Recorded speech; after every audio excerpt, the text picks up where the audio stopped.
Hello, ladies and gentlemen. This is a September 5th edition of the MSP Initiative at MSP Talk. We're going to get some housekeeping out of the way. It is that time of the year. We like to call it here at MSP Initiative the Gauntlet, as all these conferences and events all slam together in about 90 days, and then you'll be bald like me because, you would have pulled it all out after you went to all of these. So it's all good. We'll talk about those and a couple other things now. But you'll find everything we do here at MSP Initiative at mspinitiative.com. This session, for example, is being recorded, and you'll find this and every other session we've ever done. I think we're over 1,000. Going back to 2020. You'll find it in video, audio, YouTube, podcast format, whatever works for you. It's all there. Like, share, subscribe, download, all that good stuff. We have an in-person event coming up here of our own. I know, right in the middle of the gauntlet. Shame on us. In Denver, September 25th, 26th. Is a completely educational event for MSPs. We have our agenda posted for 2 days. So not just afternoon, right? We're giving you 2 absolutely full days, jam-packed with real content, no sales pitches. So we have MSP business owners and specialists, that are on panels, and you can see the panels, 4 panels here. And then we have 8 workshops, right? 2-hour, actual in the room whiteboard. Let's actually learn something that's not, something that you're going to write down on your notepad, go home and never do. It's not a 45-minute death by PowerPoint. That I can promise you. So check out MSP Community Minds, again, in Denver, September 25th, 26th. We do not charge you as an MSP to register for this event. You come for free. There's no $3.99, $9.99, $12.99 registration fee. Yes, you do have to put a little bit of time in, and yes, you do have to actually travel to get there. That is where you'll spend a little bit of time and money, but look at all the people we're putting in the room, and we're not charging you 1 penny. This is our way to give back to the community, and we want you to learn from the people who have figured it out. That's the best way, in our opinion. Then, probably what we're better known for is the MSP Community Block Parties. There's 4 more. 4. Between now and the end of the year, in the middle of the gauntlet, here we go. So, if you happen to join the U.S. version of the PAX 8 Beyond event, then you know we already did one there earlier this year in Denver in June. Well, we're packing up. We're letting Oktoberfest, which actually ends in September, if you didn't know, wrap up in Germany. We're headed to Berlin, and we're doing a block party at a brewery. So we couldn't help but keep the idea of the Oktoberfest going. So we're doing a block party with our friends over at PAX 8 Beyond in Berlin. If then you're not headed to Germany, but you're headed to Miami, well, we're working with the Kaseya team for DattoCon in Miami at the Fontainebleau. We'll be doing our block party on site at the Fontainebleau. No buses. You don't need to leave the facility. It is on site. So we are doing that on the second night of DattoCon in Miami. Then the big one every year, if you're going to IT Nation Connect in Orlando, first week in November, we do that big one where we bring in outside musical artists that you probably would have heard on the radio at some point. 2 years ago, it was All American Rejects. Last year, Better Than Ezra, Sugar Ray, and Tonic. This year, we just signed our artists. So we're gonna drop a couple of hints. Stay tuned on our social media for the teasers. But trust me, this one might top the ones that I just mentioned. So join us at IT Nation Connect in Orlando for that block party. And then we wrap up the year in Sydney. We were there earlier this year, literally earlier, like 3 weeks ago. And we're going back to close out the year for the DattoCon APAC or DattoCon Sydney event, which is the week after in November. So those are the 4, just to recap: PAX 8 Beyond Germany, DattoCon Miami, IT Nation Orlando, and DattoCon Sydney. Those are your 4. By the way, just like MSP Community Minds, it is a community event.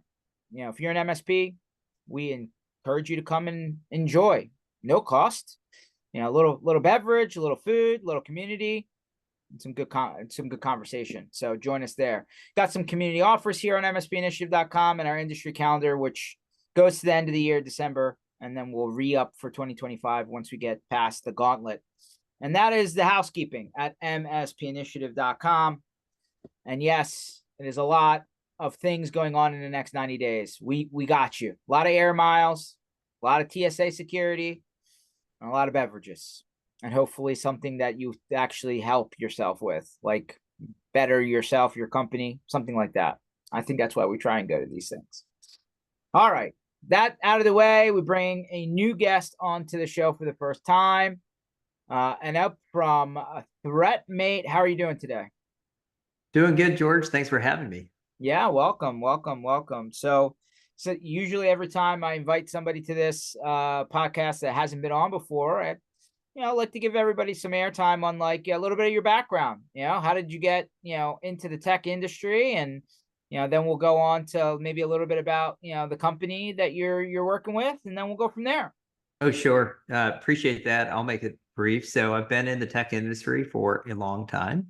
I My roots trace back to DoD. Spent 4 years at DARPA post 9/11, building Wow. yeah. So we were on a war footing at that time. We are building out offensive cyber capabilities for the nation. After a 4-year stint, I left there, started a company called Invincia, next gen endpoint detection and response company. We sold that company to Sophos. Then I spent a little bit of time in the managed security services space with Accenture. I know it's a big company. Left there to run another cybersecurity company, and then started Threatmate. So here we are. We've launched our product in just last year, and we think that this is a great market for a product that takes advantage of new technologies like generative AI and machine learning to deal with the problem of security exposures on client networks. Everything left the boom, as we like to say. Okay, fair enough. I know there's a popular event in the sandbox called Right of Boom, so we're gonna go the other Yeah, direction. yeah, yeah, All good. yeah. If you don't understand that concept, go Google it. It's pretty, at least the concept is well documented out there. Yep. So you came from a pretty cool part of the world, right? The government, which probably has unlimited amounts of money, and who knows, right? They just build, Pretty build, build, much. build. Yeah. Or like they print it, so I guess there's no limit. Right? But the one company you sold to Sophos. Sophos is MSP land, and so you've Yeah. been in the sandbox, right, in some shape or form. Just curious, like, you know, cybersecurity is not a small topic, and AI seems to be the buzzword right in 2024 until somebody else comes up with the next one. Yeah. Why concentrate in IT MSP land and not just go corporate? Yeah. So my last few companies have all sold to corporate, all sold to the enterprise. Um, and what you get there is obviously big contracts because they're really large companies, and that's great. What you also get is a lot of very sophisticated cybersecurity people Mm. that you're selling to, and where we saw, and a lot of competitors, frankly, right? Where we saw the real market opportunity was down market from the enterprise. And the reason is a lot of the high-end sophisticated products don't serve the SMB market. And we thought it was time to launch a product capability that the enterprise would use from a capability standpoint, but one that was designed specifically for the MSP and specifically for the non-cybersecurity expert. We thought it's time now to build products for IT guys and gals, not just cybersecurity experts, that they in turn can use to deliver high margin cybersecurity services to their clients, the SMB. And that's why we founded Threatmate, and that's the promise we've delivered on in our platform. Interesting. So totally get it. Understand what you're saying. You're right. Generally speaking, most MSPs are 10 employees or below. There are some very, very big ones out there. Don't get me wrong. And, Yep. but generally speaking I think somebody told me the other day, they think worldwide. I love everybody's guesstimate on this number, that there's 400,000 Wow. IT, MSP, ISV, or depending on what part of the Yeah, world you're at, like integrators, whatever. sure. Let's say in North America, there's 95,000. It's just this is interesting, argument on the numbers. But okay, there's a Right, lot of them out there. Um, the majority of the people in the average MSP aren't security people. They've never done threat hunting, or right, they know enough to install the products that are required. They may not even know how to configure them properly, and like, correct. hopefully a third party vendor can assist them in getting to functional. But Yeah, that's just the beginning part, right? Like then the ongoing part is, does all of this stuff do what, catch what we're trying to catch, or prevent what we're trying to prevent? exactly. I know some people will flip the conversation around. They'll say, well, there's no 100%. I agree with that. There's no 100%, but Right, does it great. reduce your risk enough that the cost is worth the effort? I don't know. Right. It's a good question. Yeah, and kind of building on your point. So what we have found of the 95,000, whatever it is in North America, right? A lot of them have really focused on the right of boom, Mm-hmm. which we should explain what we mean there, right? So for those of you who aren't familiar with the terminology, it's the timeline we're talking about. Mm-hmm. Uh, and boom is when an event or an incident happens, right? Usually it's going to be a malware detonation, or it could be an intruder that breaks onto a network via vulnerability. And everything right of boom, all the actions that are required to detect, to contain, respond, recover, right? And that's what's called right of boom. And to your Mm-hmm. point, there's a good conference called right of boom, right? And I think in MSP land, because that does require cybersecurity subject matter expertise, often requires 24 by 7. A lot of that work is outsourced to third parties, Oh, right? I'm gonna guesstimate a number, right? And like I'm doing Yeah. this. Okay, I've not done like serious homework. More than 90% of it is outsourced. I think you're right. And certainly it would be great if it was less than that. But and by the way, there are great companies that operate in that space, right? And there are MDRs, they're managed EDRs, 24 by 7 SOC, manage them, whatever you want to call it, recovery, incident response, Mm-hmm. just level set it for everyone. Those are all those companies that do right of boom. And we understand why you would outsource that, right? Because it does require some forensics knowledge, detailed understanding of the threats, understanding threat intelligence. It is subject matter expertise. Where we come in and where we think the real opportunity, and to take a stronger word, the remit for managed service providers is left of boom, right? So, what are those activities that are left of boom?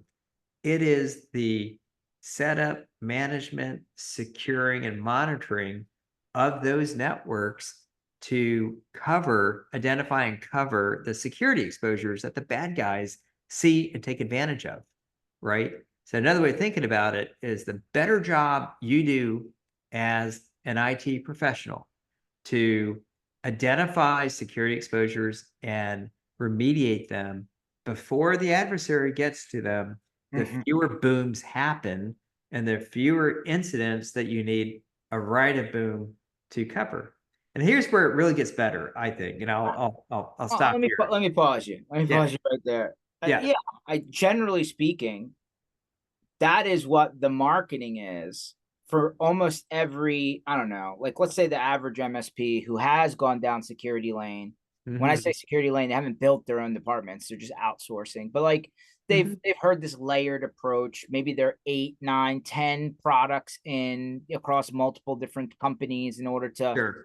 provide a holistic approach, whatever.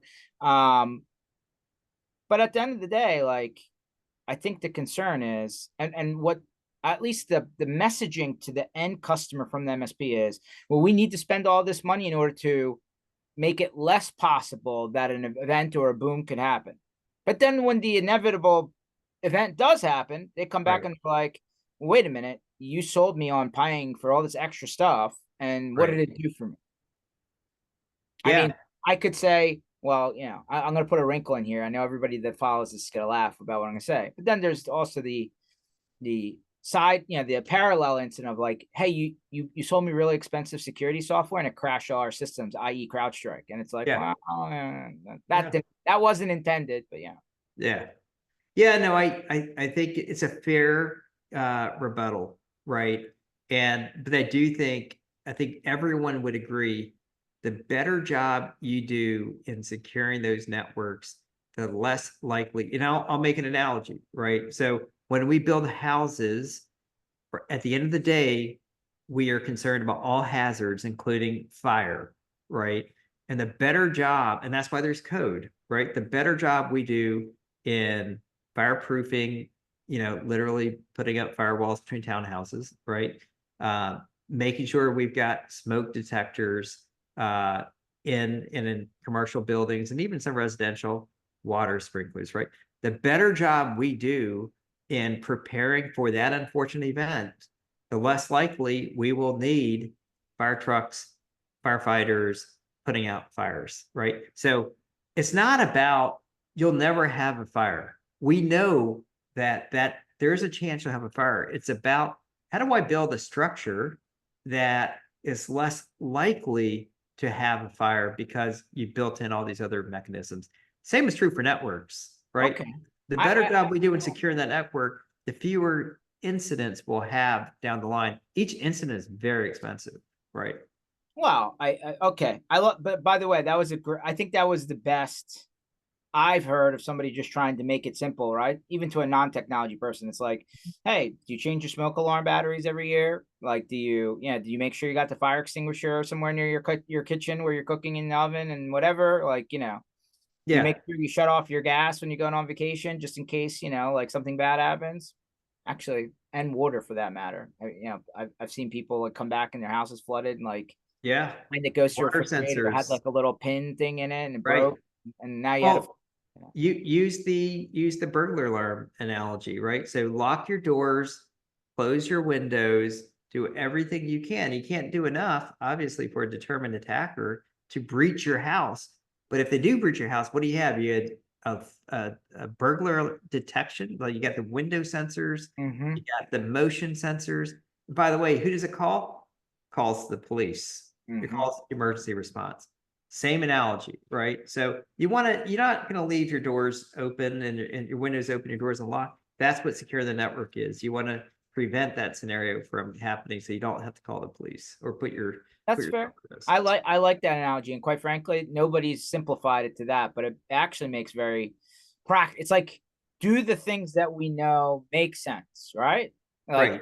I don't know if I know common sense isn't common anymore for some reason, but I'm gonna go back to that old school methodology. Like, hey, tie your shoes, you might trip. Okay, common sense says you should make sure you tie your shoes. Got it. 10 Yep. 4. So where I was So what? going with all that is, go Yeah. ahead.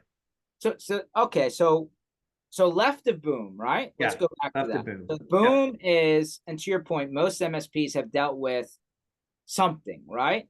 Yeah. Some sort of compromise, some virus, some malware. They got to reformat a computer. They got to, restore from backup. They got to call the insurance company if they need to get involved, whatever. Something Ransomware, here. right? Ransomware, 100%. Yeah. Left of boom, right? Which is supposed to be hey, you triggered the smoke detector or the fire alarm or the security alarm so that we know something's happening before it becomes a bigger something. Yeah. Well, the left of boom activities are identifying the open windows and the unlocked doors. Okay. That's what's left of boom. So in the network terminology, if you're running RDP or Telnet on your external attack surface, which is your internet side, you now have left an open door Okay. to an adversary. And so what Threatmate does is we evaluate every attack surface, external to internal. We look for those gaps. So another example would be on your Microsoft 365, you've got a global admin account that does not have two-factor authentication set up. Hold on. Don't you remember? Wasn't that long ago? Microsoft was like, oh, when our MFA goes down, I guess you're stuck. So I guess you should create a break glass account with a really, really complex password because that's the only workaround you have when our own system goes down. Did you remember this? It wasn't that, like they did definitely put Yeah. this in writing.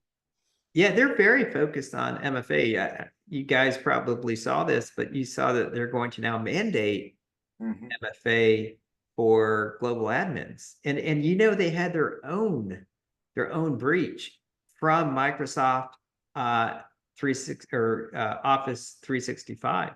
And it was an authentication problem. They didn't have two-factor authentication enabled on that internal legacy Exchange server. So I think lessons learned from all of that was we're going to mandate it as well. So yeah, people are very focused on the issue. That is a left of boom control. That is an attack surface that's really rich. We also look at the third-party SaaS apps that have been given privileges to that Microsoft tenant. That's another risk area. So those are good examples. Another one's vulnerability management. What vulnerabilities do you have on both your external and internal attack surface? And all of this, of course, is the remit of managed service providers. It's their job to do this, right? And if they're outsourcing that, they're missing out on that revenue potential, which is project work. And from a cybersecurity point of view, it's great to be able to charge cybersecurity monitoring rates for capability you're delivering rather than outsourcing. Sure. No, okay. I follow what you're saying. Here's what, again, the end user of the MSP, right? I know different industries will have different answers, right? Like if you're in a government thing and you got to deal with CMMC because they basically won't do business with you, let's say, unless you comply, that's different, a little bit different, right? Because like basically stick, you have no choice. Or you can sell to somebody else, right? I get. But for everyone else, right? Like I always like to use the example of like the donut shop down the street. Like he don't care, right? He's like, hey, my credit card machine runs, your receipt comes out, settles at the end of the day. I'm good. No, I don't need any of this. Like, unfortunately, like there is the mindset of the guy at the bottom of the totem pole, which is the majority, right? Right. Like, how do we go? And maybe this conversation's a bit more upstream. Maybe it's a professional services company. It could be an accountant or a lawyer or architect, somebody like that. Sure. At what level are we talking here, right? Because there's a lot, 50% of the economy is supposed to be small, medium business. Yeah, if not higher, to be honest. Yeah. Right. So like, what's the lowest point here that we're talking about? Yeah, and I think where you're really driving towards what's the standard, right? Yeah, at what point do we draw a line in the sand? And it's such a relevant question for the MSPs that are out there. And here's what we've observed, and be curious for anyone else online to kind of chime in here, which is the more mature MSPs are saying we have a standard, right? And our standard includes this tech stack. And in our tech stack, we've got obviously a firewall, we've got an email security solution, we've got cybersecurity awareness, we've got vulnerability management, right? And maybe even, well, certainly an EDR solution. And so what's happened is for those clients that they're talking to, say a prospect that says, oh, well, I don't need this EDR or I don't need this email security. The more mature MSPs are saying, hold on, what I was talking about wasn't optional, it's required. If you want us to manage your network, you're on our stack and it isn't a pick three kind of thing, right? And so in a certain sense, what's happened is the MSPs, as they mature, they're saying cybersecurity is a must-have, it's not an optional. We're not going to say you optionally get this because we know there's downstream liability if you suffer a breach and we're managing that.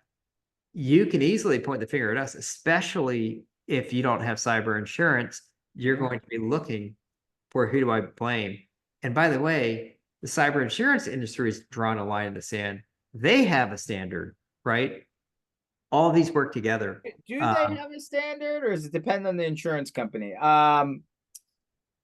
Listen, and just because you have insurance doesn't mean that the insurance company won't go and try and get their money back somewhere else too, right? Sure. I mean, that's for sure. I feel like every 6, 8, 9, 12 months, this conversation kind of changes.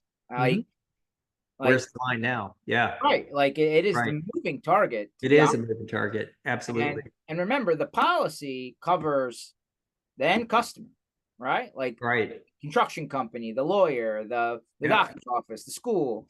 Like they're ultimately the person with the car driving, right? So that's who's being insured.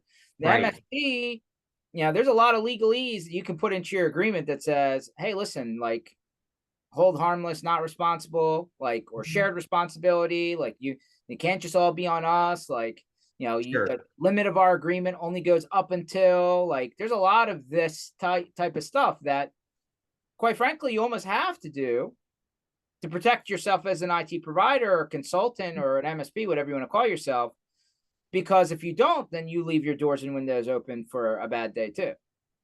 Right. And obviously you will have that boilerplate in your legal agreements, but none of us want to be in that situation where you're calling your lawyer because their lawyers have contacted you, right? Because all that is cost, right? And Yeah. so, yeah, the cyber insurance industry, and I'm sure you've had some of those guys on as well, but they've actually matured quite a lot. I've been tracking the space since about 2018 when ransomware really started ramping up. Cyber insurance in 2024 is very different. And some cyber insurers use our platform for doing underwriting. Is And that right? that's right. We're partnered with one of our partners. I'll throw a shout out to is SeedPod Cyber, and they use the Threatmate platform to be able to write policies for their clients, MSPs and their clients. And so they are looking. They're quite good. All of them are actually quite good. They if you ask them and you look at their surveys and what's required, there's remarkable unanimity over what is required, right?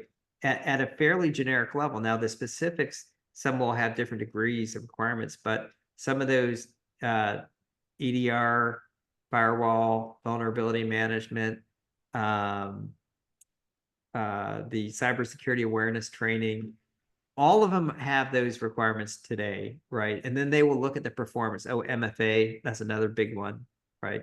They will look at the actual performance. So, for example, if you say, yes, I have MFA enabled on your form, be careful when you say that because to the insurance company, that means 100%. If you're 80% deployed and account takeover happened, you lost a lot of data, that if that account was not protected by MFA, you will now have a claim that they may not actually, what you said earlier, they may not. I Yeah. feel like the maybe you should help them. Maybe they should get some consulting on these insurance companies, right? Like have you looked at one of those questionnaires? They don't Yeah. say these are absolute questions, right? They don't really say that. Yeah. Like because you're working with them, and maybe somebody else knows because they came back and said, "Oh, by the way, this meant 100%." Well, like, why didn't you tell me that before I filled this out? Exactly. Yeah. I mean, we advise our clients that way. Like, be careful. Like, the last sheet says go ahead and list. Be careful because you want to give all of your disclosures, right? And by the way, that's where ThreatMate comes in is we say, oh, by the way, did you know you've got 95% coverage of MFA, but part of that 5% was this global admin account, right? And we see that every day, right? That didn't have it. That's your real risk. And so we prioritize those risks, like cover that first. All right, so let's zoom back out for a second. All right, I'm an Yep. MSP. Yep. You're telling me, hey, I know you got a lot of investment in security products, or that's what you're being told you need to do. I'm going to get exactly what from Threatmate. Mhm. Why Threatmate and not piecemealing multiple other tools together to do something? What is it that we're accomplishing? Yeah. So actually, the number one use case for ThreatMate by MSPs is winning new clients. Uh, Okay.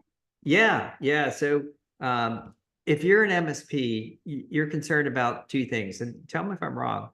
Well, let's agree that everyone's going to say customer satisfaction. So next step, customer satisfaction, retention, super important. But how do I win new business? And how do I drive more profitable services? Right. And so Sure. we're I mean, hopefully everybody's in business to make money, right? Like exactly. just So like we're everybody else out there. We're not nonprofit. We're for profit. We need to pay some bills. We need to make some money, right? Well, look at what you guys do on the community side, right? So you're actually building community, right? And I do think there's a fair element of people, building community, but all of us, in order to build community, we also need to make money, right? And I think so where Threatmate helps our partners is they use our platform in for their prospects. And and by the way, this is free to MSPs for this use case, which is go ahead for your prospects, we will deliver a cybersecurity risk assessment, and we encourage our partners to charge for that. Hmm. Uh, and oftentimes they'll charge 1,500. Certainly, a cyber risk assessment would cost more than that, but basically, it's skin in the game for a prospect. You're saying, "Hey, for 1,500, I'll give you a complete workup, which will show you how you're doing, and you can compare to your peers because we score everything. We'll give you a bottom line score, and then we'll work up. These are the issues we found. This is not a joke. We found this recently, a telnet port on port 50,000 of an externally facing server. Now, if you weren't scanning all 65,536 ports, you wouldn't have found that, right? Um, and so that's an example from the external side, but behind the firewall, looking at, their Microsoft 365 tenant, what are the exposures there? Behind the firewall, what devices there have old unpatched software, which would make them ineligible from a cyber insurance point of view. So all of these issues will work up into a cyber risk assessment that they then hand their prospect, which essentially positions them as, a competent, qualified person to say, here are the issues that we found, and here's some project work that we can go clean that up. And then here's a leave behind product where we will continuously monitor. That becomes monthly recurring revenue. So that, George, is the number one use case, is winning new business and then delivering high margin cybersecurity services to go address those exposures. That's interesting. In the early days, at least, I started IT and MSP land around 2000, 2001, out of my garage like everybody else, or the backseat of your car. And, when I adopted RMM, like 2010-ish, Mhm. one of their kind of pitches was, well, hey, install our agent and let it just collect the information so that you can run the reports quickly, right? Mhm. Now, of course, we're in 2024, things have changed, but it's kind of a similar approach, right? It's like, hey, if you use the platform to do Yep. the heavy lifting so you don't have to go check for one thing at a time, you can quickly figure out all of the things that are, hey, like, here's all the doors and windows should be locked stuff, right? Right. And like, Absolutely. here, like, these are things that absolutely, like, I don't care who Yep. you're talking to, is like common practice is that these things should be addressed and not open. Like, to your point, RDP not being open 3 3. Yeah, I know. Like, we all got cute, right? It's like, oh, we changed the port number, right? We'll make it 3389999 or something, right? And like, Right. all of a No one sudden, will find that. you know what? For a minute, it maybe worked, and then all of a sudden, like, the tools that scan the internet got a little bit more intensive, and then all of a sudden, Right. they found you, right? Yeah. It's like, And here you go, ready? They yeah. found the key underneath the rock outside your house, right? Right, exactly. And where other vulnerability management tools leave off, we pick up, which is if the only thing I were to show you were all the problems, that would then require you to figure out all the solutions. And it does actually require a little bit of cybersecurity expertise to understand what CVE 2024-48795, that's an actual one, means, Hmm. right? And where we pick that up, this is where the AI and machine learning comes in, is we look at the entire list of all the security exposures, which, by the way, is going to be in the thousands. I kid you not, if you're scanning a network. Instead of giving you those thousands of problems, we actually correlate the threat intelligence for each one of those exposures. We filter out all the ones that are not being actively exploited in the wild. By the way, 94% of all vulnerabilities do not have an active exploit. Hmm. What that means is if you're looking at every vulnerability, you're wasting 94% of your time, which is cost, right? So you really need to focus on the 6% that have an active exploit, which is what we do. We tell you which of all those actually matter. We filter out the rest, and then we build a solution for you, right? And then we collapse all these exposures into simple solutions. So as an example, you have a Microsoft 2012 server that's got 430 security exposures. So rather than giving you that list of 430 security exposures, what we tell you is the action in a mission plan. So you've got these 4 devices with this Microsoft 2012 server, just go update it. And when you do that, all of those, that one action collapses all of those vulnerabilities. We're not wasting your time on vulnerabilities. We just tell you what to do. We know you've got limited time. It improves your gross margins because you just focus on the actions. By the way, everything is scored. So when you execute that mission, the score for that client goes up. And when you have that client facing meeting, you're saying, I found you at a 35. I've now increased you to a 65. Congratulations, you're far more secure today than you were a month ago. That's actually, we laugh about this all the time. It's like, oh, everybody knows what their credit score is because they probably need to go get a credit card or bank account or loan, whatever. Our loan, yeah. It's like, who comes up with the credit score for the stuff we're doing? Well, in a nutshell, you've already built something. That's right. I guess this is why the insurance company underwriters like this, right? Because you don't need to be a genius to say, well, if you're in between 750 and 850, you're at the top of the right. credit chain, so you should get the best rate. That's right. Exactly. You got it. So, but thank you for letting me talk about our platform and what we do. I think it's high time that MSPs start to actually take on this work in a platform that makes it easy for them. Yeah, no. So how does the program work? You said you could use it from an analysis standpoint for free, but oh yeah, how does the program actually function? Yeah, so basically we get on a call with a partner. We ask them to first analyze themselves. So we create the MSP in a tenant. Everything we do is multi-tenant and multi-level, which really helps. So if you've got a company with different geographies, you'll set up subtenants if you want it that way. But basically, we will, for 30 days, give full free access to the platform, right? So it's a 30-day trial. And during those 30 days, we ask them to analyze themselves. Obviously, you want to find any weaknesses in your own network, and then analyze as many clients as they want to. And they get free use of that platform. They will always have free use of the platform for any prospects, right? So as you go prospecting and you scan those networks, we want you to grow because ultimately the way that we charge is based by the number of assets under management. So as you continue to add new clients, you're getting more revenue, more assets, and we just tier it out. Just to give you an example, our typical price for an MSP is $299 per month.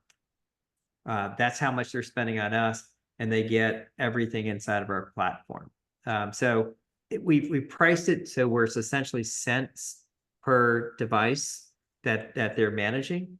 And if an MSP charges $1 per endpoint for vulnerability management service, they're making about 90% gross margins on that.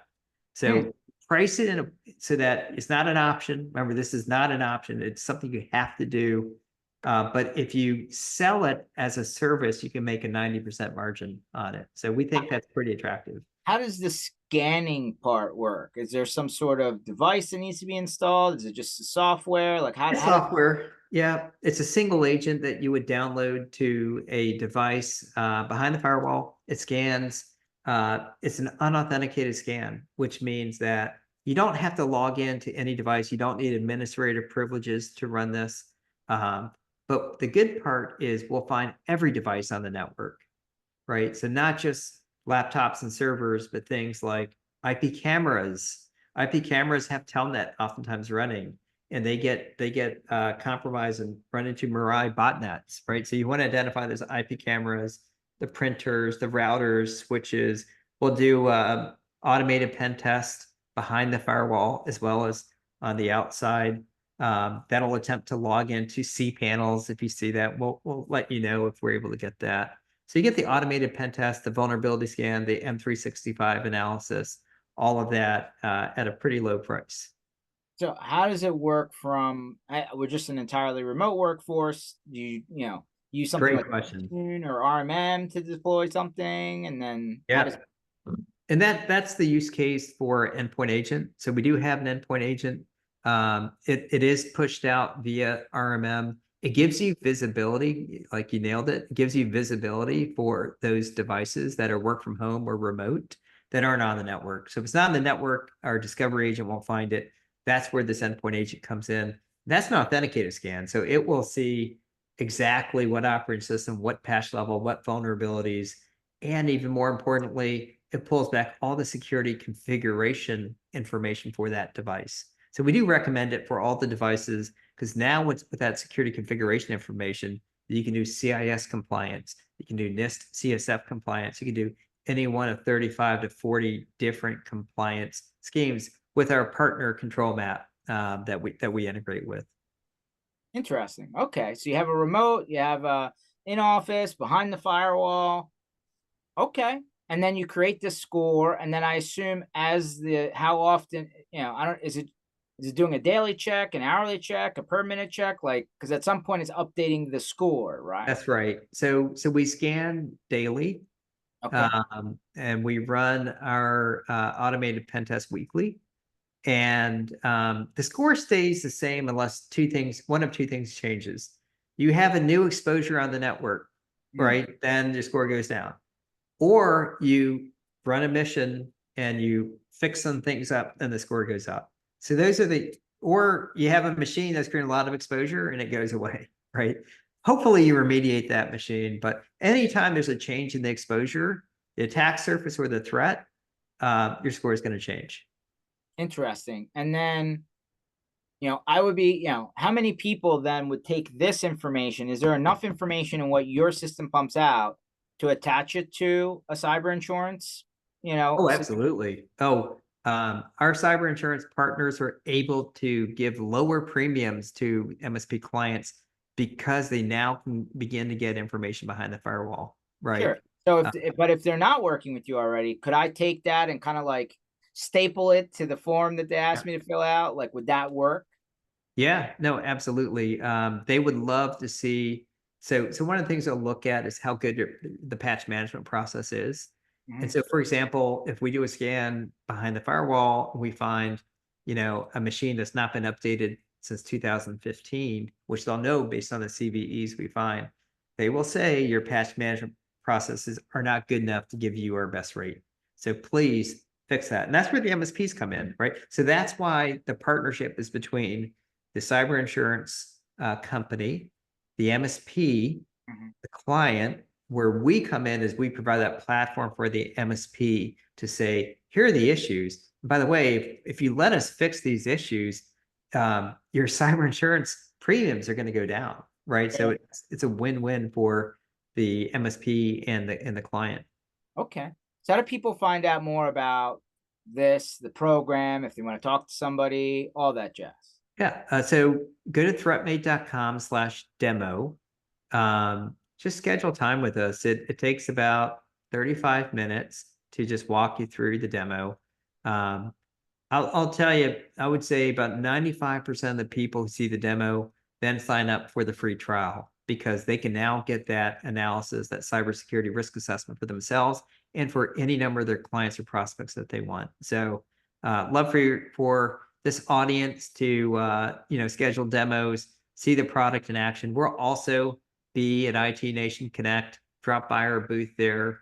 We're really happy to be there as well. Awesome. Well, you're joining the big one at the end of the year, so that'll definitely. Well, we should catch up there, grab a beer or two. Love to. Shop. Awesome. So you're gonna be at IT Nation Connect, threatmate.com/demo. And you give it out like 30 days. It's plenty of time. And your suggestion is the MSP to run it on themselves first, and then see how it works. Right. I love the idea. I mean, I'm sure everybody's heard already. No long-term contracts. I know everyone hates those. Yeah. There it is. So it's month to month. We actually give you a 1-year contract, which locks your price in, which is good because you don't want your price to be changing month to month. But we give you a 30-day exit clause. So if you say, "Hey, I've tried this for a couple of months, not for me," then you're out. You get out of the contract with 30 days notice. I think it's fair. Yeah. No, Definitely sounds fair versus, if you said, no, well, it's a 1 year contract and you're in for 1 year and you got to pay no matter what. That's different, right? Or Exactly. Or year, 3 years. 5 year. Yeah. But like, Yeah. I'm going to lock your price for 12 months. But then if you need to leave, you leave with 30 days notice. That's totally fair. Yeah. I like that. And then like, does the pricing kind of scale once you get to certain bands of devices? That's right. Yeah. Okay. So basically, our first tier goes up to 1,500 devices. That's $299 a month. Then we get to $399 a month, up to 2,500 devices. So if you're listening, and you say I've got more than 2,500 devices under management, I say congratulations, you've built a nice business, and we still have a price that will make you blush at how cheap it is, right? And below that, you're going to say, hey, I can afford that and deliver cybersecurity services at a huge margin, which we think is a win-win for everyone. Awesome. Well, thanks for jumping on. This was very interesting. Awesome. There's a lot of aspects here, but for 30 days for free, what do you got to lose? Go check it out. I mean, the program's designed sounds properly for the MSP. It is multi-tenanted. Yep. You can opt out. You can run this, and I think he covered probably a big important part. Prospects, right? Something that generates a score that you can refer back to, even if you sign them as a customer, so you can see it on a regular, right? Exactly. Use this as part of your, cyber insurance effort, because you got to get stuck in it one way or another, whether you're filling it out or they are. They're going to come ask you questions. I like it. I'm going to check it out myself. Thanks, George. Thanks for having me on. We'll find you at IT Nation Connect, Yes, and for the managed service providers here, please come find us at the conference. Awesome. Thank you very much for joining us, guys. This session was recorded. You'll find it at mspinitiative.com under sessions in podcast and video format. And join us at IT Nation, because we'll both be there. We'll have a beer with you too. Take it easy, guys. Have a good one.